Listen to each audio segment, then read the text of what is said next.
what will you do to decriminalize marijuana so I and people like me can get the pain and spasm relief that we need? I will do a lot, Chris, because we have an opportunity to do much more with respect to research into marijuana, what it can do to help people with the kinds of conditions you've just briefly described. I want to move it from a Schedule I drug to a Schedule II so that we can begin to do more research. The NIH and a lot of universities can begin to try to find out, because I want you to know what we know from science.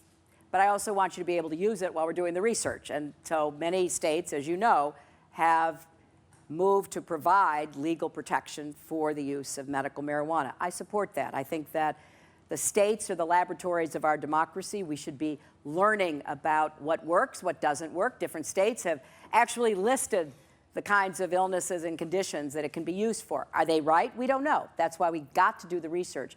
I also want you to know what dosage is right, what interacts with the other medication you're taking. I want to accelerate this because I have no doubt that there are very real benefits for people. We know in chemotherapy, we know from other conditions, in using the right amount of the right kind of marijuana.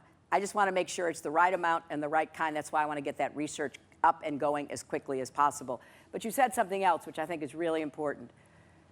We can't be here in New Hampshire and not talk about the addiction problem in New Hampshire, not talk about the fact that there have been more deaths by overdoses than car crashes in this state, not talk about the lives that are being destroyed, the people that I meet, the grandmothers raising their grandchildren because they've lost their children. I just left a rally in Manchester, and a woman grabbed my hand and she said, "I just lost my son to an overdose."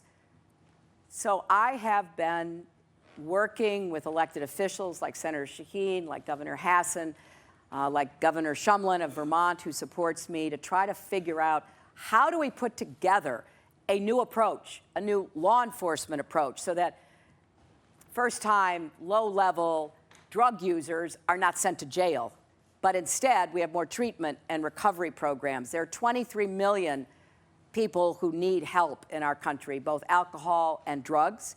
They're 10% of the kind of spaces that they need to take care of those people. So we've got to work on law enforcement. We have to work on doctors to understand better when they prescribe opioids, which is often the first step toward heroin.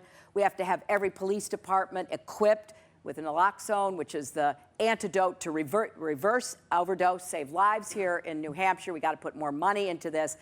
So all of this, to me, fits together. You deserve answers about marijuana, and we deserve more treatment for people who are addicted to drugs and alcohol for other kinds of challenges. So that's what I would like to do.